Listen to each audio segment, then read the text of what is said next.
a man can get. Welcome in to First Things First. I'm Sarah Kustak filling in for Jenna Wolf. That's the Hall of Famer. Chris Carter, that's Nick Wright. Happy Friday. Happy Friday. You guys Thank you for helping us out so much this week, Sarah. Hey, I appreciate it. You're on the show as many days this week as Chris and I.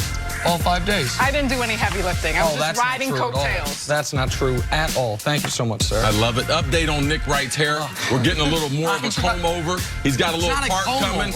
Well, comb over implies like I'm bald in the middle. It's not a comb over. People don't know, so we got to keep them confused. But it looks great. Someone on your Instagram Live said it looked tremendous. Oh, thank you very much. There's a little less volume. Okay. Big show today. We're amping up the volume. Big show today, that is right. The Nets might be rethinking Kyrie. The Lakers have a new challenge after trading for AD.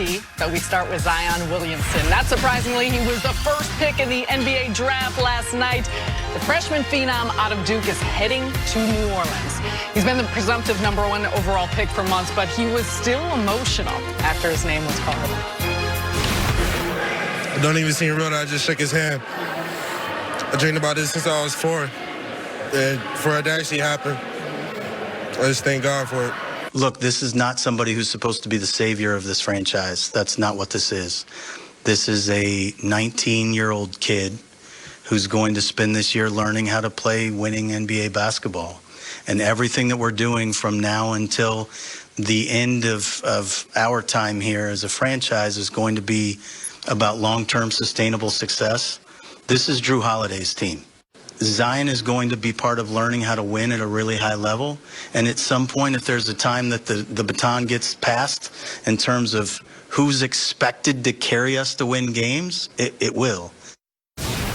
See, what was your reaction to David Griffin's comments? I think we were all very, very relieved. It's something we talked about yesterday as far as the expectations on Zion. But we know in pro sports, man, you got to get lucky. You got to get lucky, get with the right team, have the right coach, to have the right style, have the right mentality to be able to develop your skills. And I love the fact that they removed that burden from him.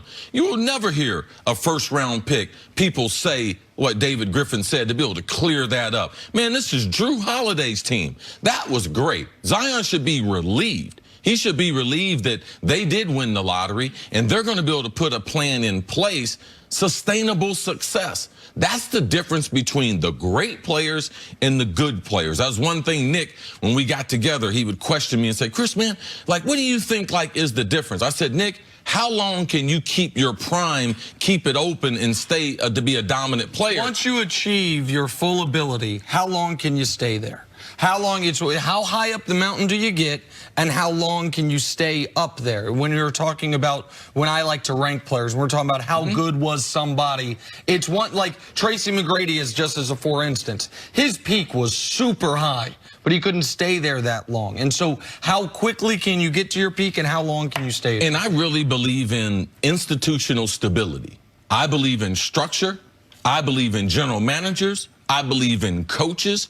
I've seen so many talented players not be able to get in the right type of system that would highlight their ability. I've seen so many really, really talented players be with the wrong coach who didn't say the right types of things. And I think that Zion being the first pick and the Pelicans, them clearing the deck, trading Anthony Davis beforehand, so that's not something that he has to deal with. And then unrealistic expectations. Zion wasn't even the leader on Duke's basketball team. Sure. Now we're going to take him into an NBA locker room full of grown men, a lot of them having guaranteed money, and then he's supposed to lead them. No, I like the way that they got off to the start from the time they won the lottery.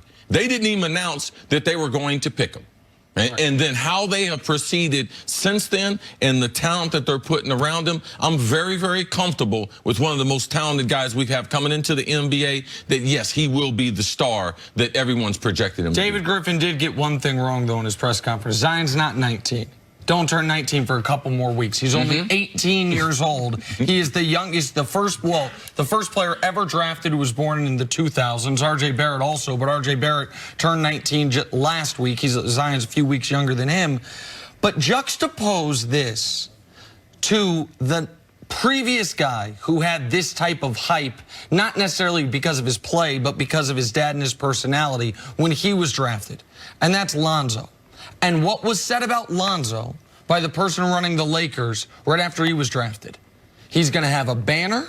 He's going to be the next great point guard in Laker history. He tried to do the Jerry West, what Jerry West did to a veteran Shaq. Exactly right. 100%. With Jerry West, when he was recruiting Shaq, who had already been to the NBA Finals, who was already a league MVP candidate, that's what was placed on Lonzo's shoulders immediately. Zion is 3 times the player Lonzo is, more accomplished in college, and yet you're still saying, no, this is not his team. This is Drew Holiday's team. We will eventually build towards that. And even just compare it to the situation Ja Morant walks into in Memphis. And I'm very optimistic about Ja. And I don't think they did the wrong thing, but they trade away Mike Conley. They make him the face of the team that everything's going to run through. Zion, the Pelicans next year aren't going to be a playoff team. But Drew Holiday, Lonzo Ball, Brandon Ingram, Zion Williamson. At center, either Jahlil Okafor or the guy they drafted at 8, Jackson Hayes. You have Nickeil Alexander-Walker, they took at 17. Josh Hart, E'Twaun Moore coming off the bench. With $30 million in cap space, you have a real team. And so he's not going to be in a position, so many #1 overall picks are, LeBron, the most hyped prospect ever, going into a Cavs team in 2003, that their best player is Ricky Davis, that Paul Silas is the coach, and they don't really have a way to get where they need to. So Zion handled it beautifully. I thought the emotion was touching for a guy who knew this was coming. For him to be, I mean, he wasn't just tears in his eyes. The tears were falling from his face, and to see that, and to see the way he handled it, and the way the Pelicans are handling it, it would appear. Not even renews, just gives you more optimism, no matter how optimistic you are. Griffin says it's Drew Holiday's team. He's in his 11th year in the NBA, coming off of a career year, 7th in New Orleans.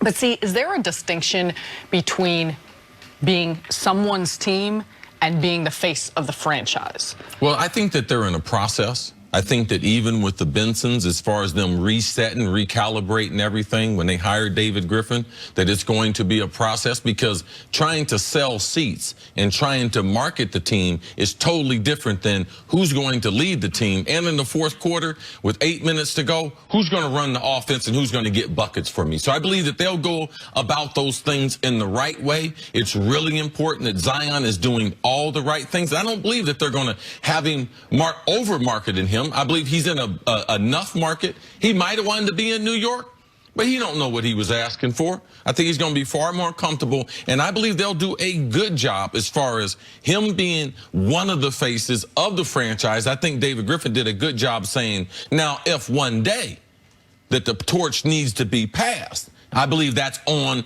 and off the court, that they'll make sure that that happens at the right time. Well, and the big move right before the draft was a move New Orleans made with that 4th pick, trading back, getting 8, 17, and 35, getting multiple bites at the apple. But people should understand, I believe if New Orleans had wanted to overpay, they could have moved up to 3. I believe New Orleans could have potentially gotten a deal done with the Knicks, who had worked out Darius Garland, who had looked at players other than R.J. Barrett. If you wanted to try to microwave this thing, put Zion and R.J., have that be the marketing campaign, the 2 Duke guys, have them be the face of the franchise together. Instead, David Griffin, again, I think, does the smart thing. You get 2 first-round picks for that 4th pick because you weren't in love with somebody there. You get off the contract of Solomon Hill, so you have more flexibility this summer if someone wants to come play with these guys. I just have tremendous faith in the people running the Pelicans, and I also think David Griffin made the point of Alvin Gentry connecting with Zion's family, because of the connection with the Carolinas, all those things. But on the court, I think Alvin Gentry's style fits Zion really well. I think this is, if you're a basketball fan, he's in a great place for us to see how great he truly can become. Yeah, and keep your eyes on the number 8 pick in Jackson Hayes. Jackson Hayes. Yeah. Oh, my goodness. You're talking about, he grew 11 inches when he was in high school. He wasn't even a regular starter at Cincinnati Moeller there, goes to Texas, only averaged 5 shots a game. But as a rim runner, you want to look at another guy, Tyson Chandler. Yeah. If he reaches his potential, that's the kind of player he can be. Lobs to him, great on the defensive end. So I think Griff did a tremendous job in his first draft. I had a former NBA player tell me last night, Jackson Hayes has bigger hands than Dr. J or Kawhi Leonard, that he'll walk into the NBA with the biggest hands in the league, which obviously could help a lot on catching those lobs. You know what that means, though? Yeah, wears big gloves, see? Yeah. Got you, no problem. Good morning. We're going to get to RJ My Barrett God. coming up. Should Knicks fans be 6:40 prepared a.m. on the for a East Coast. disappointing Yeah. summer? That's next on First Things First. And that's on FS1. You can always check us out on the Fox Sports channel on Sirius XM. We will be right back. I got to drop that Instagram live. That was pretty cool. Yeah, that was good.